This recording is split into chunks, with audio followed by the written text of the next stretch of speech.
welcome everyone. Welcome to everyone who is joining us live today. Thank you to those that are watching the recording online. My name is Kim Overkfell. I'm a policy fellow at BASIG, and I'm managing this year's policy cycle. This is our third expert masterclass, and it's a series intended to be an accessible source of knowledge for primarily our EVN members, the members of our Emerging Voices Network, and also eventually the general public.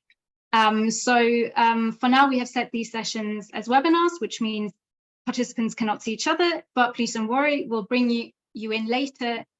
So in the meantime, please note down any questions you have, and when it's time later, just please raise your hand, and we will bring you in and promote you to a panelist so you can ask them in person.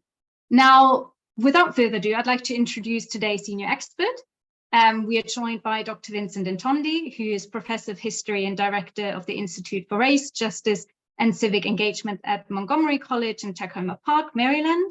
He previously was Director of Research for American University's Nuclear Studies Institute in Washington, D.C. And prior to teaching at Montgomery College, he was an Associate Professor at History at Seminole State College in Sanford, Florida. He regularly works with organizations exploring ways to include more diverse voices in the nuclear disarmament movement, and his research focuses on the intersection of race and nuclear weapons. And that's exactly what he will speak to us about today. So we're really happy to have him here, and he will present on links in the same chain: race, social justice, and nuclear weapons. So thank you so much for being here today, Vincent. And without further ado, I will hand over to you. Thank you so much. Thank you. I really appreciate the opportunity, Kim. I'm a big supporter and fan of BASIG. You have some amazing people working for your organization, and that keep me going, that give me hope, and that makes me feel safer when I know that your organization is doing such great work. Knowing that I was going to be speaking today on the issue of social justice, the issue of race and nuclear weapons, I was reminded of Albert Einstein's words when he said, "Striving for social justice is the most valuable thing that you can do in your life." So my research and why I got into the issue of race and nuclear weapons, besides the personal issue of just wanting to eliminate racism and nuclear weapons in my core, is also because when we look especially at African-American history, for so long, this history, this narrative has been written from a white racist male point of view. And so it wasn't until the late 1960s in this country, in the United States, that we had students of color that were demanding to have their history taught from their point of view. And so this is when we see the rise of Black studies programs and Chicano studies and Native American studies programs here in the US.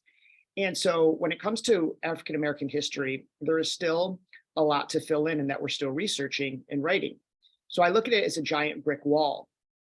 And when I looked at the issue of nuclear weapons and how it relates to social justice and race and colonialism, to me, that was a giant brick that was missing. And that's what kind of started this journey of looking at how these things all intersect.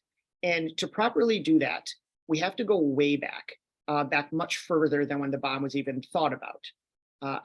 When we go back to the United States and Europeans and slavery, the justifications that were used by Europeans, by Americans to justify slavery was that Africans they were uncivilized, that they were biologically inferior, that they were not Christian. And so we create an other, we create a subhuman, something less than human. Because if we are going to kidnap millions of people, and we are going to bring them here against their will for hundreds of years, and we are going to rape them and murder them, castrate them, burn them alive, torture them in horrific ways, all for the sole purpose of making tons and tons of money. You cannot do that if they are sons and daughters and mothers and fathers, if they're human beings. You have to justify this treatment to yourself and to the world. You have to create something else. You create an other. You create racism to justify our economic system. And so this has been going on and continues to go on in our country and indeed around the world. When you think about undocumented immigrants, when we make that jump and we no longer call them human beings and mothers and fathers and sons and daughters, we make that jump and we now call them aliens, then they are no longer human. And so it makes it easier to say that we can put them all in cages and separate them from their families. It makes it easier to say electrocute them all on the border or use drones to kill them because they're not fully human. And this is always done with the people of color. Look at the Middle East. What are the images that they show us of Palestine or other areas of the Middle East? Do they show us people that are human beings, that are students and mothers and fathers and sons and daughters? No. They find the most bombastic image they can find. Somebody in a hijab screaming Allah Akbar. And the translation is that they don't look like us or talk like us or act like us or smell like us. So they're not truly one of us. So it makes it easy to say that we should kill them all, that we should bomb the Middle East into the Stone Age. We do this with Vietnam. We, of course, did this with Japan. We do this with Korea. Always the same thing. Native Americans, look at how they have been portrayed, especially with sports. And then, of course, that extends to the police and militarization in our own country. Darren Wilson, the police officer that murdered Michael Brown in Ferguson, he testified that when he saw Michael Brown coming at him, he did not see a human being, somebody's son. He saw, quote, a demon. So if he already saw a demon before the interaction ever took place, then there was nothing that was going to save Michael Brown. And so this is what we see over and over and over again. And with nuclear weapons, this is no different. Gallup ran a poll in the United States a week after the atomic bombings of Hiroshima and Nagasaki, in which 85% of the American public agreed with President Truman's decision to use nuclear weapons. Roper ran a poll in that same time period in which 22% of the American public wished that Japan hadn't surrendered so he could have killed more people. And no poll up until late October of 1945 ever showed more than 4.5% of the American public criticizing or questioning Truman's decision to use nuclear weapons in Japan.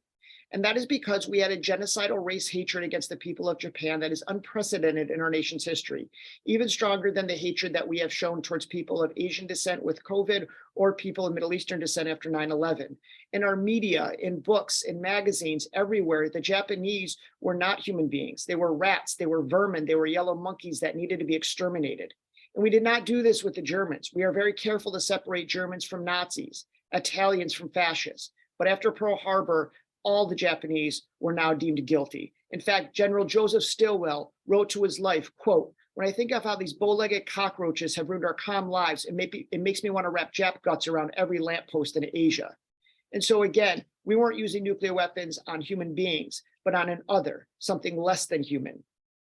But so when we look at this history, when we look at these attitudes, I'm not sure how anybody can separate race and justice from the nuclear issue. To me, they're inextricably linked. And when we look at the Black community, especially in the United States, they saw these connections much earlier than others. For many, they did not have this racism against the people of Japan, in part because they saw the Japanese being put in internment camps and thought this could happen to us. And in fact, there were African Americans that snuck food and medicine to the people in the internment camps. They also saw that it was the Japanese who publicly came out to the defense of Ethiopia when Italy invaded in 1935, more than anyone in the United States. So some of this affinity was already built in before the atomic bombs were ever dropped. And when you look at the Black community and race and nuclear weapons, it was Langston Hughes who was one of the first to come out and criticize President Truman's decision, writing in the Chicago Defender and asking the question, why did we not drop it on Germany or Italy, but on a people of color in Japan? And Langston Hughes was, of course, right to ask that question. Truman wasn't the most racist president we've ever had, but certainly one of the most racist presidents. And we still debate how much of his own personal prejudice and racism played a role in the decision to use nuclear weapons.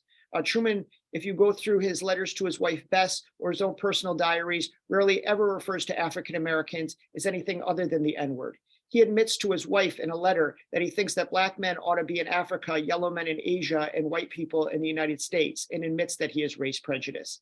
When he talks in interviews about this issue, he brags that in his family historically, that slaves were wedding presents to start out the housekeeping with. His mother openly supported the Confederacy and said she would rather sleep on the floor than ever step foot in Lincoln's bedroom. He sent a $10 check to join the Ku Klux Klan, but they sent it back to him because he refused to fire Catholic workers in one of his businesses in Missouri.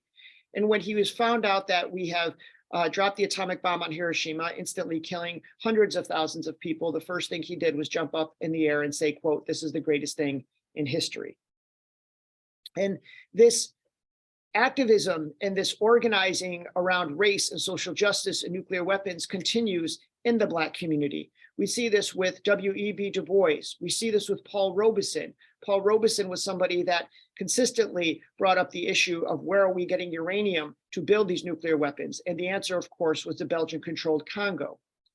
We see a pivotal year of 1955 in this country, where in 1955, you have these things, again, all intersecting with the heinous murder of Emmett Till in the summer of 1955.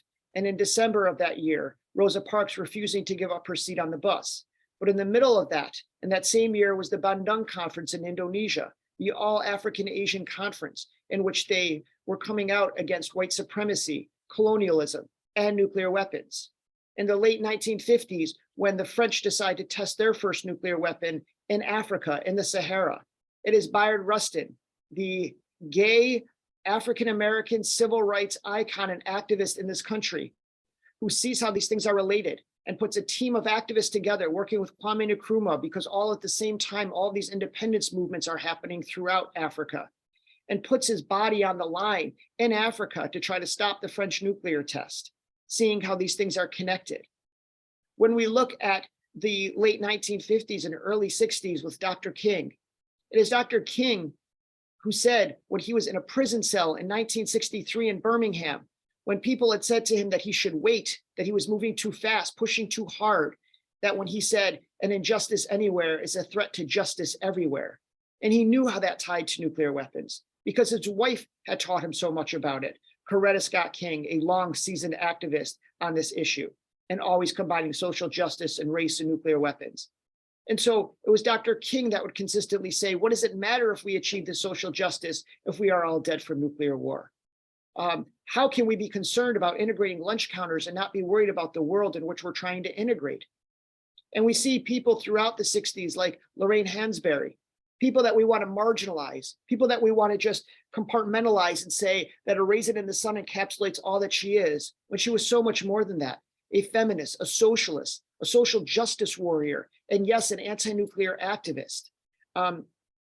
We see this with the Black Panther Party.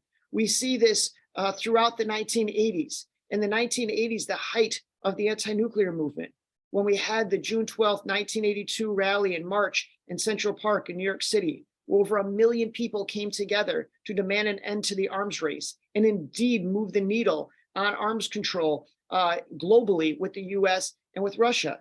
And if we look back at that time, the leaders in many cases were the Black community and the LGBTQ community and women. And it's not as if they forgot their own struggles and their own fights for equality and justice. They just simply switched lanes because they saw how these things were connected. But for so long, this narrative has been viewed and written and thought of as a white middle class, mostly male movement. And that is simply not the case. The problem is that so many of these voices from the LGBTQ community, the Black community, women have been marginalized, have been forgotten, have been ignored. It is Ralph Ellison who said it best in Invisible Man. He cuts right to the chase at the beginning of the book. I'm invisible, you see, because you choose not to see me.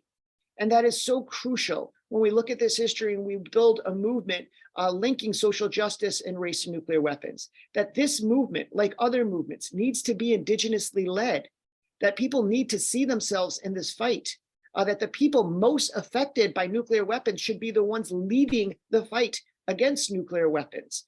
And that has not been the case historically in the NGO world and in government and in things of this nature. And that desperately needs to change. When we look at who has been most affected by the nuclear weapons issue, when we look at uranium mining, not just in the Congo, but on Native American lands, when we look at the production of nuclear weapons in Hanford, the Savannah River Project, we see the racism where they were literally having African Americans clean up nuclear weapons or clean up nuclear spills with no protection, living in segregated areas with contaminated water, where there's fallout in Native American lands on the grass, and then those cows eat that grass, and that gets in the milk, and we see a rise of thyroid cancer in young children. when we see that there's the worst jobs and no help, when we look at nuclear weapons testing in the Marshall Islands, in Native American lands, when we look at it with the French testing in the Sahara, when we look at Kazakhstan, Australian Aborigines, over and over, it is again a people of color. And why? Is it active malice? Is it just passive indifference that these lives don't matter? When we look at who we use nuclear weapons on, of course, the Japanese, but who have we threatened to use nuclear weapons on? North Korea. Who have we threatened to use nuclear weapons on? In the 50s, it was the Korean War, the Vietnamese during the Vietnam War. Again, it's always a people of color. And have these people received justice? In many cases, no. They've received charity. And charity is not justice. We're very good in the world with charity. There is a natural disaster, there is a terrorist attack, there is an issue like nuclear weapons, and we're very quick to give our money, donations, these types of things, donate items. That's charity. And yes, we need charity, but charity is not justice. Justice would be the thing that these groups have been fighting for their whole lives, to not be ignored, to ensure that this never happens again to future generations, so that their kids can live in a world that is safe. That is justice. And there, of course, has always been this historical irony, right? That the three leading nuclear powers in many ways, right? The British, the United States, the French, all have a history of slavery. The Russians have a history of internal slavery. And so in a way, slavery and colonialism and nuclear disarmament are all driven by the same instinct, an utter contempt for human life. And in many cases, Black life. And so just like we divide the nuclear club into the haves and the have-nots, those who possess nuclear weapons and who don't, it is the same thing in our world with the economy, the haves and the have-nots, the people that have the resources and the money, and those that struggle and do not. And so learning about those who have fought for justice, learning about those who have fought for nuclear disarmament. When we do this, when we can show those people of color, those in marginalized communities that have been at the forefront of this fight for so long, since 1945, then other people will see themselves in this. Representation matters. How can we expect younger folks to want to engage in this fight? How can we expect younger folks, students of color, students that are in economically depressed areas, how can we expect people from the LGBTQ community, how can we expect them to want to be in the fight for nuclear disarmament if they don't see themselves in this? If they think this isn't their issue, when indeed it always has been and continues to be. So when people start to see themselves in this fight, when they can read a book, when they can say this person looks like me and shares a common ancestry with me, and they cared about this, now I see how it relates to me. That allows us to collectively reimagine social justice and racial justice and a wider type of freedom, in a movement that truly values human rights. But none of this matters. None of the talks matter, the webinars, the writing, none of it matters if the people that listen to this and watch this don't do something with it.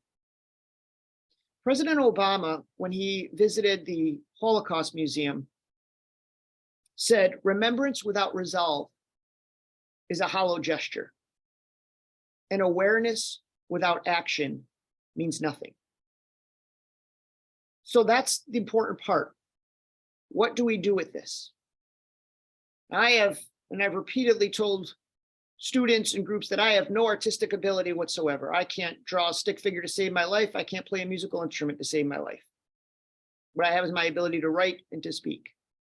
And so everybody listening or watching has gifts, and what you do with it is your gift back. And so if you're a writer, then write. And if you're a sculptor, then sculpt. If you're a poet, then spit. If you're a singer, then sing. But you can use those gifts to create a better world. And as far as the nuclear issue goes, one of the most important things in any social movement, any movement around social justice, is agency. Providing agency to those folks, those ordinary folks, so they know that they can, this struggle is something that they can actually do. And in the 1980s, that was the Freeze Initiative. The Freeze Initiative was something that they could take. You didn't need to be you didn't need to have a degree in physics to understand it. It was Malcolm X who used to say, make it plain. You don't need to use the fancy language. You don't need to have all the degrees. And so they could take that Freeze Initiative to their counties, to their mayors, to their governors, to their senators, and really realize they're doing something with that. And today, I would argue that is the Treaty on the Prohibition of Nuclear Weapons.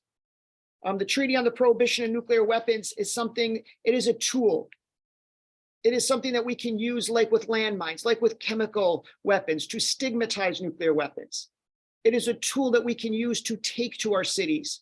Look at New York City, using the TPNW to be able to get the New York City Pension Fund to divest over $400 million from nuclear weapons making producers. That is significant. It matters. And so you chip away at these things. And that's what one of the most important things with the TPNW is. And it also highlights the juxtaposition and where race comes down in all of this. I mean, here on one side for the last 4 years, we had President Trump and Putin in Russia, two white supremacist, nationalist leaders, dictators, who had 90% of the world's nuclear weapons. And on the other side, you had over 120 nations, most of them from the global South. It is those countries in Latin America and Africa and Southeast Asia that have been leading the fight to sign, ratify, and put into force a legally binding treaty, the Treaty on the Prohibition of Nuclear Weapons. So you can see who again is leading this fight. And so I will close with, the reality is none of us, no matter where we live, no matter our race or our gender, will be free until every person on this planet is free from the fear of dying from nuclear war, free from the threats of those countries that possess nuclear weapons. And on a daily, every day, we are facing the risk of extinction from nuclear war. It is only until we eliminate these weapons that we will achieve the social justice we're looking for and truly have justice in this world and universal human rights in this world. Thank you. Thank you so much, Vincent. Thank you for that really interesting talk, and I think you brought up some really serious issues. And so I'd love to hear some feedback and just maybe also some experiences from some of our members. So please, if any of you have any questions or would like to share any experiences you've had or any other contributions you want to make, please raise your hand. And then we'll bring you in as a panelist, so let you speak freely. Otherwise, if you can't join on the screen, please just type your question into the chat and I can read it out. But of course, we'd like to have you speak it. Perhaps I don't see any questions yet. So while we still let some of our members think, oh, actually, there's one from Declan. So I'll bring in Declan now. Let's just see. Hopefully Declan will appear in a second. Great. If you can unmute yourself, Declan, that'd be great. Thank you. There we go. Technology worked. Yes. Hi, Vincent. I'm a really big fan of your African Americans Against the Bomb book. By the way, really suggest anybody else watching that's an essential read. A really good book. And I guess my main question is about kind of how do we raise public awareness of these issues, particularly the nuclear issues regarding kind of minorities and indigenous people. I think particularly at the moment, I've been reading more on uranium mining, for example, and just something like that, which is so, I mean, I think some people have awareness of nuclear testing as an issue. And like in the UK, it's been raised a lot recently by Lab Rats, a group of former military personnel who are exposed to nuclear testing, but I think most people don't really have a clue about uranium mining. So how can we best kind of inform kind of the wider general public about issues like that, which are often ignored? Thank you for that question, Declan. So twofold. One is, so there's the immediate way in which you can do it, which is the usual kind of ways, right? The organizing and the writing about it and campaigning and things of that nature. But when I think about how we're going to raise awareness about that issue and others that we're talking about, I think it's not going to be something that's going to happen tomorrow. And I think the way to do this is we're going to have to go way back and start much earlier. And this is the project that I'm working on now and where I'm putting most of my time and energy, which is in education. What we see right now is there is no reason that my freshman and sophomore students that are 18 and 19-year-old should be coming into my classes and knowing nothing about this issue, never having read John Hersey's Hiroshima, right? So we're failing in that regard, right? And when we talk about then the nuclear disarmament, industry, if you will, or the NGO world and these types of things, and we talk about diversifying it, right? Well, now we're back to, getting that one token internship, right? Filling that pipeline of the one graduate student that, comes to it maybe from something else and then they're in and so on and so forth. This isn't working. So we have to figure out ways to educate younger folks starting at elementary school, way back. And again, I know it's not going to stop everything tomorrow, but, we have figured out ways to tackle really hard issues like slavery and the Middle Passage and things like that, to write children's books so that children understand it. And we figured out ways of when is the right time in the language to do that. But we don't do that with nuclear disarmament, right? Or uranium mining or any of these things. So we need to do a better job of providing the resources for teachers, getting this into the school systems, again, making sure that young students see themselves in this fight and can relate to this. We need to work on innovative ways, like on the morning you wake, and what they did with Games for Change and using VR experiences and thinking outside the box on something like that. If I went to my students right now where I teach, it's the most diverse school in the continental United States. It's also 15% of our students are homeless. My classes are usually 50% African from all various parts of the continent, 49% African-American, 1% other. If I asked them about BASIC, they don't know this exists. They don't know that Middlebury Institute for International Studies in Monterey, California exists. They've never heard of these places. So how can we expect them to be engaged in this issue, whether it's uranium mining or nuclear testing, if they don't even know this stuff exists at all? So that's where I'm saying we need to go and we need to get at a much earlier time, invest in these groups, maybe form cohorts at a younger age. We need to stop siloing STEM from humanities, right? So why, if somebody is taking a physics class, are they not learning about uranium mining and nuclear weapons? Taking a philosophy course or a history course along with it, right? Because we silo for jobs and things of that nature, humanities from STEM. That's a mistake. So there's all different ways that we can do it. Now, there's the ideological stuff, which I tackle in the new book that comes out in 2 weeks, which is, do we organize or try to educate on fear? Does that work? Right? Because you've seen a lot of fear right now. Is this the time to organize? I would say, yes, you can, as long as you provide the hope. You got to also provide the solution and the hope, right? And that's where a TPNW or something can come in. Now, the other thing, because I want to get more questions in here too, but to get to your point specifically with uranium mining is, when I'm in my classes, and the minute I know when I mention Kwame Nkrumah, or if I can have something spoken, written in Mende, or I talk about Selassie in Ethiopia and their comments and how it relates to uranium mining in Africa, I'll see a kid perk up. And I know that kid's from Ethiopia. I know that kid's from Ghana. And then you can start, and now they see themselves in it, right? Now they're invested in it and things like that. The other thing to take notice of is, that you also, at least in this country, have to get over the issue that it's a jobs program in many cases, right? So for example, I gave a talk, when the first book came out in Syracuse, New York, and a lot of the folks there were agreeing and saying, we agree with you that uranium mining is horrible and that nuclear weapons should be, dismantled, etc. But the main employer in this town was Lockheed Martin, one of the biggest weapons manufacturers. So they're saying, this is a jobs program for us. Find me another job, fine, I'll walk, but this is all we have. So that's the other thing that you have to get over with as well. So I think that we have to find ways, again, to make it plain. Again, Malcolm had that rare ability where Malcolm could reach the boy on the block, the drug dealer, the hustler, and speak to them in a plain language. But he also was so brilliant and intelligent that he went into the halls of Oxford and debated the best minds that there were.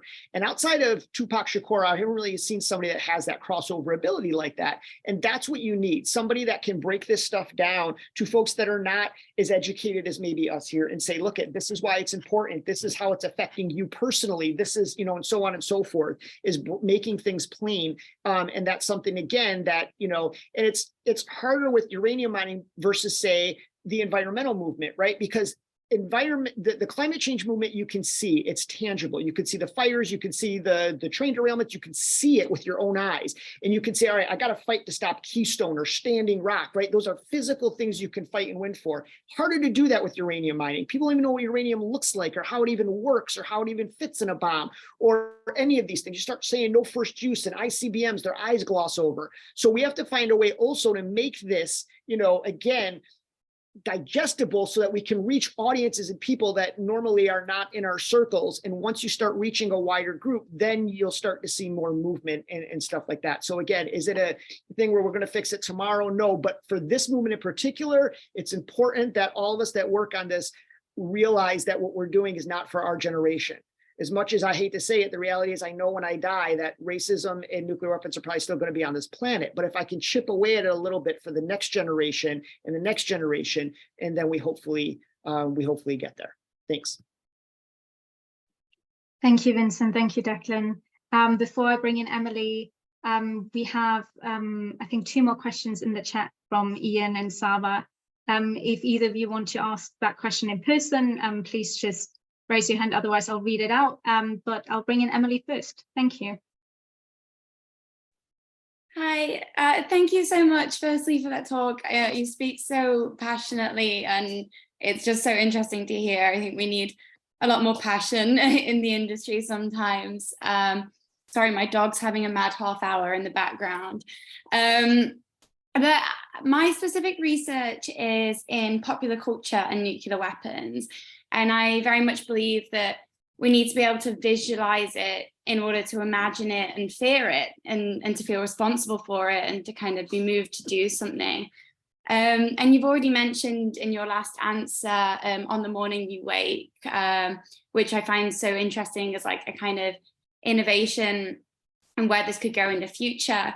But I wondered if with your kind of specific research interest in the politics of race, if you'd noticed anything in popular culture surrounding this. So I'm thinking like tropes of nuclear Orientalism or who's the victim, who's the perpetrator, kind of in your research or anecdotally from kind of personal experience.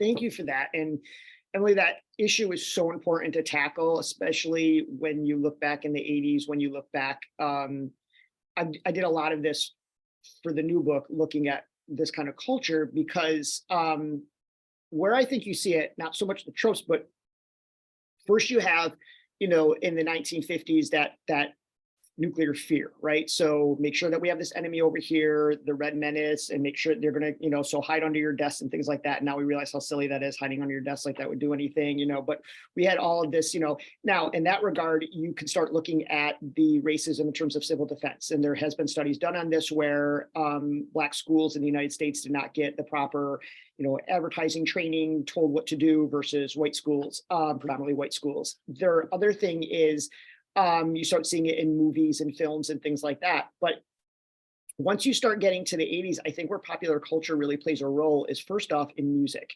So if you look, there's so much music. I write about this in the next book, that when MTV came out in 1985, you could barely look at MTV without finding something with nuclear weapons. If you look at Genesis, the video for the Land of Confusion, Sting song Russians. There's so much that is in there that people were soaking in and realizing it, and really feared that there was going to be a nuclear war with us and Russia. And that led to, again, if you provide the hope, that leads to a movement. You also had in popular culture Helen Caldicott. Helen Caldicott was so important because Helen Caldicott would go on every single show. She would go on every talk show, late night show, that you could think of, and just constantly talk about, as a doctor, the human consequences and what will happen in really stark ways. And that generated things. And she became this kind of pop culture person because she was so all over the place. And celebrities were big in the 1980s on all this. The Meryl Streeps and there were so many celebrities, celebrity concerts that would raise money for this. And then that got into it. The James Taylors and the Shaka Khans and the Bruce Springsteens and so on and so forth. And then if we bring it up to contemporary times, I have looked at quite a few folks in the hip hop world that have incorporated this. So probably MF Doom, who we recently lost, was great in terms of lyrics about nuclear weapons. But you can also find that in this regard. Sonia Sanchez with her poetry in the 1980s. So we can see this throughout. But one of the big things of pop culture, as you probably already know, was The Day After. When The Day After was shown, 100 million people watched that. And then there were follow-up panels afterwards. And now imagine with this CGI that we have today, if we were to make something new like that, and what that would entail and what that would do, right? So I think that pop culture is an extremely important part of this, because ICANN, folks, Beatrice and folks, we would talk about this with ICANN, is that, a lot of the stuff before ICANN was, kind of corny. I mean, let's just face it.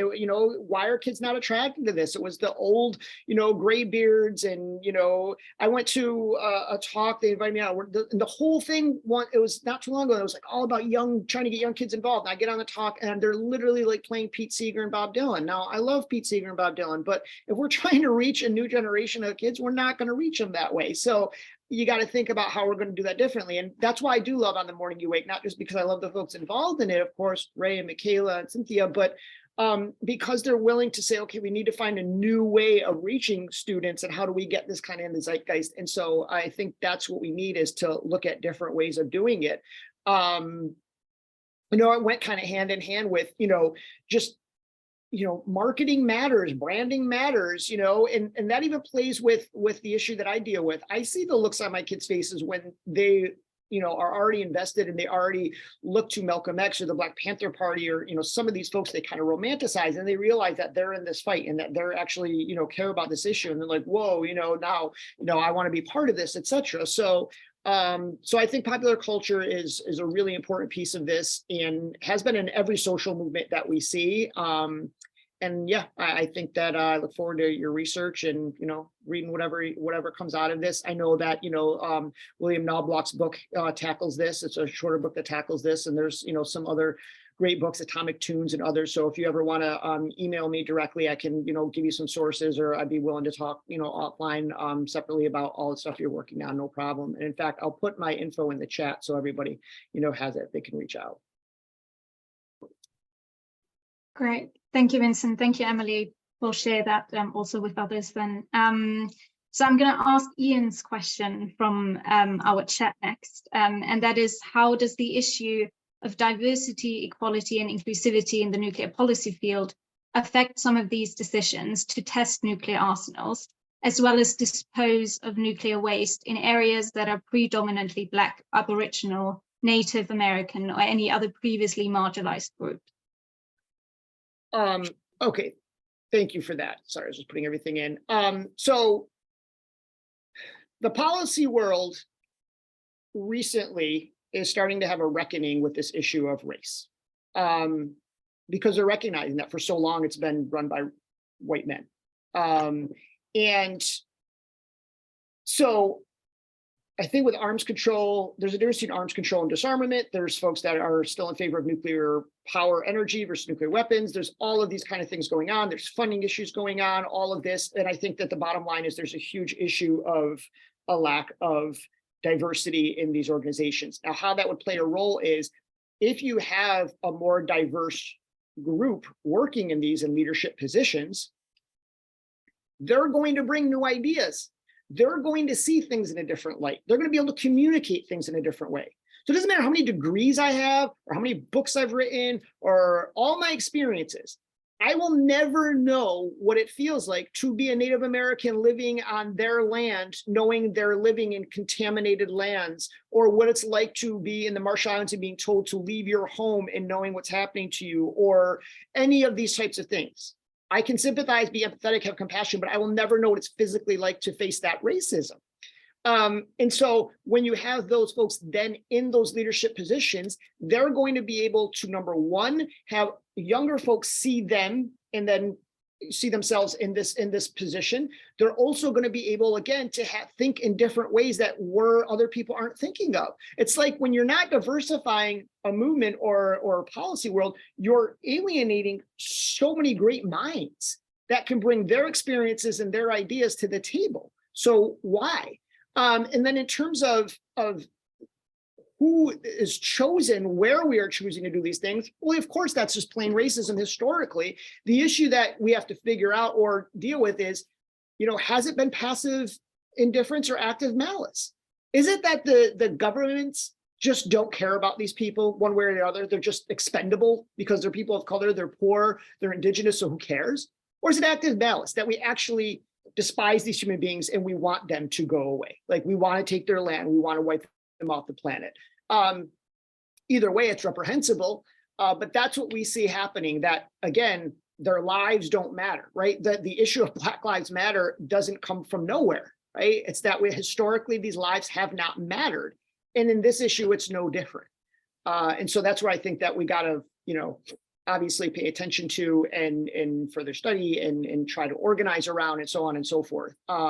Because siloing this issue and acting as if it's not connected to these other things, to me, is a mistake, and historically is not the right way to go if we're trying to really get more voices in. Thank you, Vincent, for that. I think before I'll bring in Saba's question, I'm just going to ask Anahita to speak here. I'm just trying to promote her to a panelist. Let me know, Anahita, if you can become visible and unmute yourself. If there's any issues, I'll ask the other question first. Just let me know, please. Okay, I think for now we'll just move on to Saba's question and we'll figure that out. So Saba is asking, first of all, she's saying she's a big fan of you. And she also had this question regarding how to use the common view regarding the nuclear taboo and the way it stigmatizes the image of nuclear energy for even civilian use. So Vincent, if you could answer that question, give some of your marks here, that'd be great. Thank you.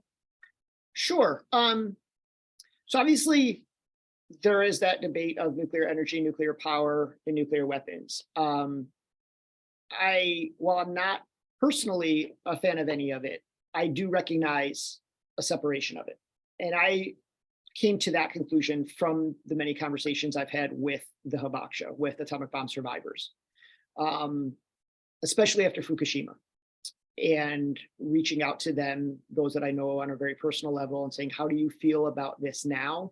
How do you compare this to, or think about this when the atomic bomb went off, a man-made disaster or a natural disaster, and these types of things, and radiation, all these types of things.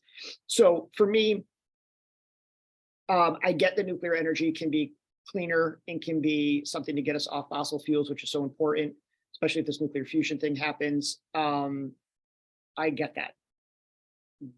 I also grew up right near the Onondaga Indian Reservation. I grew up right near the Six Nations and Cayuga and Seneca Nations and so on and so forth. And right next to that, right not far from that, was the 9 Mile 2 power plant. So I kind of grew up with this frightening image of nuclear power and what could happen. And at the same time, spent so much time on this reservation and befriending and learning so many things there. And so for me, anything when I hear nuclear, it does scare me in terms of what can happen with waste and so on and so forth.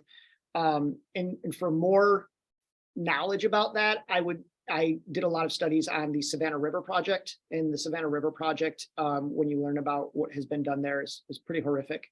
And so I'm not a fan personally, But that said, it's not that I won't speak to, work with, or try to find common ground with a group or somebody that's in favor of nuclear energy and is against nuclear weapons. For me, that's not like, okay, that's the deciding factor, so that's a deal breaker. I understand that it's complicated. And I understand when you hear nuclear, that taboo, as you're mentioning, can then bleed into nuclear energy and nuclear power, which can be beneficial to folks. So I think in some ways that's an individual, personal choice of what you're going to get into and where you're going to put your energy and things like that.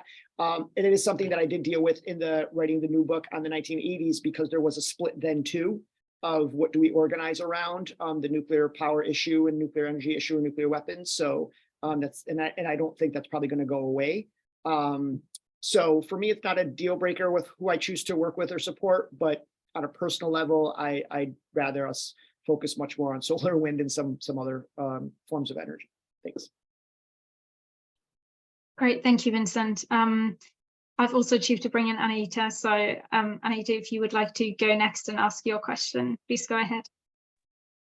Hi, thank you. Sorry for the slight technical difficulties. Thank you so much for a really interesting talk, Vincent. It's always really great to hear and learn from you. I'm really interested, I think you've touched on it a little bit already, but I'd be really interested to hear some of your further thoughts about what organizing actually looks like within the existing structures that we've got and what it can actually achieve. As you've mentioned, a lot of activism and existing kind of work on this issue has involved lobbying politicians, talking to our governments, developing and working on international law. But many of these institutional spaces, especially within diplomacy and nuclear policy, like the UN, for example, they've got their own history of racism, colonialism, imperialism, very deeply embedded in them. And those have brought on certain power imbalances and obstacles to equity, like you've mentioned. And I know a lot of people in the field have quite varying views about whether or not it's appropriate even, but also effective to kind of engage with these structures and work inside them or from the outside. So I'm just curious to see whether you think it should be the place for our main focus to be directed at, whether you think it can achieve transformational justice and progress in nuclear disarmament if we keep working in these frameworks, or if maybe there are more meaningful alternatives that we can kind of explore. Thank you. Thank you. Both. So one of my mentors over the years, he's no longer with us, was Tom Hayden. Tom Hayden was arguably the most well-known activist, definitely student activist of United States history. And he had been this grassroots activist for all these years, president of SDS, and then later in life went into being a state senator in California and so on and so forth. And I had this conversation with him once about being in the system or outside the system. And he explained in his view that there really was no different. It's about, where you're putting your time and energy. And I say that because I think we need both. I think there are folks that are really good at the diplomacy issue and being in the UN level and doing all of those types of things and writing the scholarly stuff and things that need to be done. Absolutely, there's a place for that and it needs to be done. Can't be without the grassroots though. The grassroots is really and again, I'm probably a little biased because I've been working on this issue for the last couple of years for the new book. But when I see millions of people in the 1980s, grassroots folks, they managed to do it largely around the Freeze Initiative, but not solely. And what I noticed was they were doing it by reaching out to Middle America. They were doing it by reaching out to different industries. They were doing it, you think about groups that we normally wouldn't work with, perhaps. There's no reason that we shouldn't have every church involved in this. I don't understand how you can say you're pro-life and then be for nuclear weapons, right? We should be at every cancer walk talking about this issue. We need to reach people where they are. So I often tell a story about Baltimore, which is not far from here. A couple of years ago, Baltimore was telling their parents that they needed to bring in space heaters to the public schools because they had no heat for their kids. Well, then when I'm having a conversation with those same parents and explaining we're spending $1 trillion on nuclear weapons and we have enough to eliminate the world multiple times over, they realize this. Now, I get it, it's not that simple, but they realize where money's going and why they should be now invested in this issue. So there's not going to be one plan. You're going to have to reach people in all different ways. I have reached people through sports. and explaining the history of Athletes United for Peace and all these athletes that have actually gotten involved in this. I reach others in the hip hop community when I worked for Hip Hop Caucus and others by talking about MF Doom and talking about some people like that. You got to reach them in all different ways. And yes, the lobbying thing is important, but it needs to be a thing where we are going to politicians and saying to them, if you are putting this issue front and center, we are going to be your foot soldiers. We will knock on those doors for you. We will have your back, not just simply bird dogging them and that's it. So there needs to be more than that, and know we got their back. And if they're in favor of nuclear weapons, then we need to be working night and day against them. So that's another piece of this. So again, I hesitate to say there's one way to organize, but I do think it's both that you need. The problem is when you get into, like you mentioned, when you start talking about these high level things, whether it's UN, Brussels, Vienna, when you start talking about, NGOs, then so many young folks are checked out, they're gone. And so how do we, they don't have maybe the means for the education, they don't have the time to write, there are groups, there are organizations, there are elite schools that are getting funding to just put out academic papers. I understand the need for academic papers. I've written academic, you got to write the peer-reviewed journals, I get that. But for what? At what point is it a line on your CV or just to get a citation? That's not moving the needle. That was something that was very important. And for younger scholars, I'll mention this, that there was a point where it was like, do I need to write these articles for a job, right? Or to move up in your career, which I get, it's important, obviously.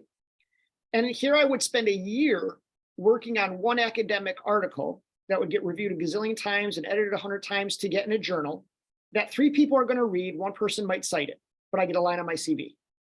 Then at the same time, I'm writing for Huffington Post, and I'm writing a 700-word essay, and Huffington Post is telling me that 300,000 people just read it. Where am I making a bigger difference? I understand the HuffPost article is not going to get me the job, right? But if 300,000 people are reading that, and only 3 people are reading, then what's more important? And I have to make that decision, and everybody's going to do that for yourself. Do you want to be a public intellectual? Do you want to be, but that's where, those decisions come in where, okay, how am I going to do this? And where's my talents best suited and things of that nature, right? What am I good at? Where can I apply that? And so on and so forth. And at the same time, make a living. And that's the hard part, make a living, pay the bills, be able to do this for a life. And with funding drying up in the NGO world, which has been really bad, and there not being a lot of positions and unpaid internships, and white men holding the keys to the kingdom, if you will, those things make it all the more difficult. And so then you get to a point where younger folks just say, you know what, I'm done, I'll go somewhere else, I'll go into a different industry, I'll go into climate, I'll go into reproductive rights, whatever, and because I can't make it here, and that's got to change. And so I think those are some of the big things. But when we get to a point of critical mass, what would it look like right now when we're having all this talk where did Russia just test an ICBM and now, we have a representative here, Mike Rogers from Alabama, saying we need more nuclear weapons because of everything going on. And now South Korea should build. What if 1 million people were in the streets like it was in the 80s demanding an end to this? When the new book, yes, the administration was like saying, oh, we're not paying attention to all these kooks and these but later in the later years, they all admitted it. Yeah, we were. There was no way we could ignore this. 1 million people in the streets. We had to change policy, which leads to the INF Treaty. So yes, it matters, but it's just, and again, that's why I say it's not going to be overnight. I'm not naive. It's going to be, how do you get 1 million people in the streets for this issue? I know how difficult it is. So you just chip away at it little by little by little, right? And kind of get there. So I think if your thing is like, man, this is my passion, is being in that policy field and doing that really, highbrow, go for it. It's got to be done. If you don't do it, somebody's got to do it, right? But for me, as an activist my whole life, and as an academic, I've always had to thread that needle and say, where am I best suited and how do I do that, and so on and so forth. And that can be tricky because you also have to have a good life work balance, and it can be exhausting, and it can be, the issue we're tackling can be very tough to deal with on a daily basis. But I think that the answer is that you need both, and we need people in both spheres. Thanks. Thank you, Vincent. Thank you, Anahita. That great question. And I think actually that gets us to almost 4 o'clock GMT. So thank you so much to everyone for joining us today. Thank you for all your questions. And thank you for this great presentation, Vincent, and just your insights on this topic. We hope that you all found it really useful and really interesting, and that you were able to take away questions and ideas for, you know, your potential future research, your potential future actions away from this. And so, yeah, thank you, Vincent, for taking the time to speak to us today. And we will share any other links or anything you think might be useful for our members to know about. And thank you again to all our participants. Thank you for those watching it online. And please do join us at our other upcoming masterclasses, including one that is in 2 weeks on diversity, equity, and inclusion in disarmament fora. And until then, have a great morning, afternoon, evening, wherever you are, and see you next time. Thank you for joining. Thank you so much.